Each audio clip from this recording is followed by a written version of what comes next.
நற்றுணையாவது நமசிவாயமே. மலையே திருமேனியாக கொண்டு உமையாளை இடப்புறம் அமைவ வைத்து 8 திசைகளிலும் அஸ்தலிங்கமாய் பிரதிபலித்து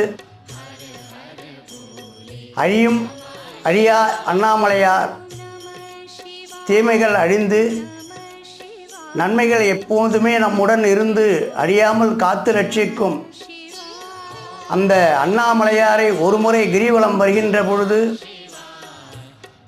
மறுமுறை நாம் நினைச்ச காரியம் ஜெயமாகி 8 திசைகளிலும் இருந்து தன் திருமேனி அண்ணாமலையாரை வலம் வருகின்ற பொழுது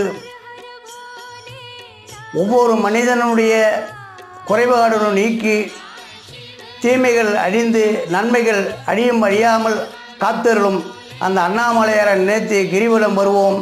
நற்றுணை